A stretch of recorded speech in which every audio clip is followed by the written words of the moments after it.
Good evening, everybody. I am back with another epic book review for you guys. This one being Punisher, Volume 2, Circle of Blood. Jumping from the always popular superheroes and superpowers of the Marvel Earth 616. Going into a little vigilante action here, which is so far removed from what we're used to with the Avengers and Spider-Man and X-Men and Fantastic Four.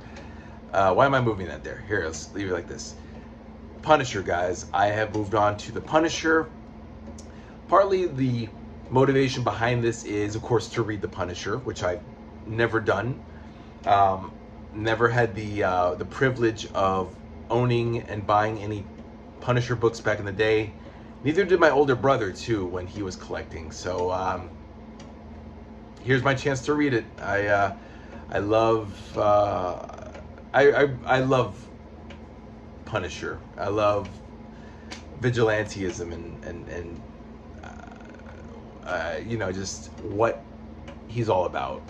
I'm gonna try not to phone this in, guys. So I had a couple glasses of vino, so I'm just gonna say this and be honest about this. Read this within a day, 504 pages, Circle of Blood. Written initially, the 1986 5-issue limited series was written by Stephen Grant with artwork by Mike Zeck, as we remember from Captain America. And then we had Joe Duffy, who did the graphic novel Assassin's Guild, and Mike Barron, who took over for the 1987 ongoing series. Mike Barron and who's this? Whilce Portacio. Also Klaus Janson, David Ross. Who else? I think that's it. And Whilce Portacio helped out with the pencils, and a couple other people did the ink work. So yeah, guys, I'm just whetting my appetite before I start to read Daredevil right here. Daredevil, who is also a vigilante like Punisher, and who also gets two appearances here in Punisher number 10 and Daredevil number 257, also collected in this. It's issue 1 through 5 of the first Punisher limited series. Like I said, the first 10 issues of the 1987 ongoing series, Daredevil 257, and yes, the Marvel graphic novel 40. It doesn't say it, but it's number 40, Punisher Assassin's Guild. The Assassin's Guild? Assassin's Guild, okay. Assassin's Guild. So, yeah, guys, I've always wanted to read Punisher, like I said, and I'm just prepping for Daredevil. And I gotta admit, it was a bit of a challenge to not have the expectations of superpowers, not seeing superpowers, not seeing any X-Men, not seeing any Spider-Man, not seeing any superheroes, and just concentrate on the world of Frank Castle, the Punisher, and gangsters, drug dealers, assassins, hitmen, serial killers, cult leaders. I mean, you name it, everything is jam-packed in this first, well, technically second volume. We haven't gotten volume 1 yet. And it's a little hard to read in that there's just a lot of narrative dialogue. Frank does a lot of talking.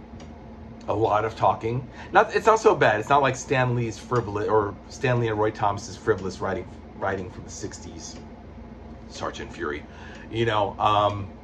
But there's just a lot that happens, and I wish they would have cut down on the narration. Just to let the scenes flow. I mean, it does feel very much like a natural piece of art. I mean, this is the 80s now, so Marvel's pretty much modernized in the sense that it's intelligent writing, it's thought-provoking writing, and it's writing that deals with current events and issues. You know, so like, for example, issues 1 and 2 deals with drugs, like the drug trade, which also ties into Frank's past as a Vietnam War veteran. Issue 3 dealt with a racist. Oh yeah, this book said words like ass and bitch, which is pretty cool because, I mean, I know today it's like, who cares, right? But in comic books, it's pretty bold to use such salty language. I thought it was like, okay, cool. You know, now we're really getting into the nitty gritty. There's a lot of cursing, but it's bleeped out with like weird symbols, which can only lead to like fuck, shit, all that stuff. But of course they don't say that, but just use your imagination. But they're basically saying fuck and shit and damn and bitch and cunt and all that stuff. And of course I said it, you know, while I was reading it. So, you know, issue 4 and 5 dealt with a cult leader, which was pretty much based off of Jim Jones, the real life cult leader who killed nearly 1,000 people, men, women, and children. And you know, Frank meets the Rev, who's based off of Jim Jones, who's obviously a mutant, but they don't address him as a mutant. They don't call him a mutant, but he has healing powers, and he heals Frank from near death after he gets shot. That's issues 4 and 5. He of course will return in like issue 35 or something. I read it. I read that he will return, the Rev, Sammy Smith. And then of course he's fighting serial killers. Like he takes on the Billionaires Boys Club in, what was it, issues 8 and 9. And one of them turns out to be a serial killer who's killing bums and homeless people, and they kill Frank's homeless contact. Microchip is introduced in issue 4, by the way. Him and his son. His son gets killed. Sorry guys, spoiler. There's also a toxic waste. What's it? Issue 6 and 7 deal with toxic waste disposal and terrorism. On top of it, that you know, this terrorist steals plutonium from a toxic waste dump. Meanwhile, he's working with these mobsters, and then he plans on dumping the plutonium on the people of Broadway. You know, they're coming out of a Broadway theater of 1776, a real life Broadway musical of 1776, and Frank just has to like be everywhere. He's got to be in Bolivia. He's got to be in New York. He's got to be in where else? Bolivia, New York. He's all over the place. He's just all over the world. One thing I found very interesting, guys, is that Frank, the Punisher, by the way, in case you guys don't know who I'm talking about, the Punisher is like a man of mystery. Like, he's a spy, basically. Like, he wears disguises sometimes. He wears glasses and mustaches. And I'm like, really? Frank Castle, the Punisher, is not only a vigilante, but he's like a spy. He should be working for S.H.I.E.L.D. You know, the way he wears these gimmicks to trick people, you know, and he uses false names. He's Frank Loomis. He's Brother Joe when he's going after the Rev. He's Joe, and he's saving this cop's wife and daughter in this cult, and he meets with this during the toxic waste dump issues of 6 and 7. He meets this Mossad agent named Rose, was it Kuglak? She's a Jew. And it turns out she's not even Mossad. She's just some chick, some dame. But I mean, Frank is banging all these women. He's James Bond, but a vigilante, and he's American. And then in the graphic novel, he meets with these Japanese, not Yakuza, but they're assassins, but they're good assassins. Like, they're paid to kill bad people. Well, I guess wherever the money goes, they'll kill good or bad. But they team up with the Punisher to take out this Richard Fletcher guy. I couldn't really tell what was going on with this story. I think it was about this guy kills this woman, this innocent woman, and this lawyer allowed for the client, the killer, to go kill this woman, but the head guy, who was this Richard Fletcher guy, who Punisher and these assassins go after, was the one who allowed the lawyer to let the killer loose to kill this woman. You know, it's good. It's a good graphic. I love the graphic novels because they elevate themselves past the comic books. Like they really they're really mature stories, and I like it. But again, some things are very some details are very nebulous. So you gotta like go back and reread it. But I did the best I could. I enjoyed it, guys. I really enjoyed Punisher. I'm really excited. I was looking at what could possibly be Volume 1. Obviously, Punisher 129, his first appearance in Spider-Man. 134, 135. There was like a Captain America, I think 241 issue. I think that's what it was. A lot of Daredevil, like from 181 to 185, maybe 182 to 185. They could fit at least 21 issues in Volume 1 before they get to this volume. But yeah, oh, and I forgot this one too.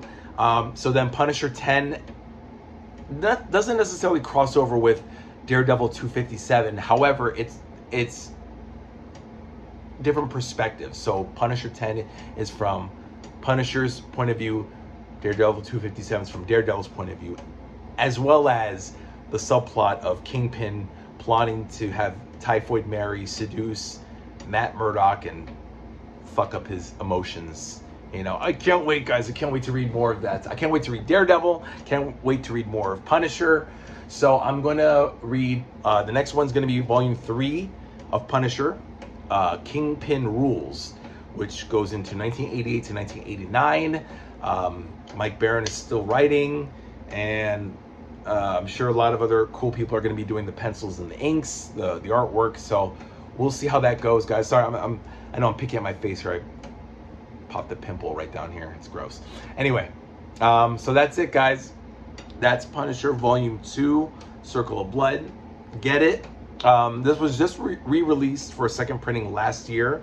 So hopefully, guys, you can find it in your comic book shop. Otherwise, you're going to have to go through other venues, other avenues like Amazon and eBay to get this. But I highly recommend, guys. There are no superpowers in here. The only superhero is Daredevil, but that's about it. It's cool, though. They go head-to-head and they fight over this dude who's putting, another serial killer who's putting cyanide in mouthwash and aspirin, which is interesting because that actually happened in real life. Excedrin had to recall their pills, their bottles, because apparently someone had laced the pills with I don't know if it was cyanide, but it was some deadly drug, so they had to recall all the Excedrin pills. And now it's back on the market, thank goodness, because I love Excedrin. When I have a headache, it really helps. But what a crazy story. This dude Alfred Coppersmith is like, because he was fired from this corporation, Zum Corporation, and he's killing people. Like, killed 5 people so far, and it's up to Punisher to find him and, you know, use his brand of justice on him. But then Daredevil is like, no, we're not going to do it your way, Punisher. We're going to do it my way, which is through the courts. And Punisher's like, Arr. So there's a lot of push and pull between Punisher and Daredevil. Really cool stuff. That's in Punisher 10 and 257 of Daredevil. All right, guys. Right? I think that's good. I didn't phone that one in. That's Punisher, Circle of Blood, Volume 2. What else? I just want to say, yeah, I talked about that he's basically a secret agent, or secret, like, super spy, and a vigilante. You know, there's a lot of stuff. Like I said, Microchip makes his first appearance in issue 4. His son also does and gets killed. A lot of women get fucked by Frank. Frank is like, I don't give a shit. You know, I'm just killing motherfuckers because my wife and kids were killed, and it's awesome. So I still gotta get used to there being no superpowers, no X-Men, no mutants, aside from the Rev. The Rev, I think, is like the only mutant that appears in this volume. Anyway, guys, that's that. Leave your comments down below. Let me know what you think. Tell me if you loved it or if you didn't love it. It's okay, guys. Either way, I can take it. But do hit that like button, and I will see you next time, guys. Volume 3, Kingpin Rules. It's going to be the next one, so I'll hopefully see you in about 2 days from now. Bye-bye, and good night.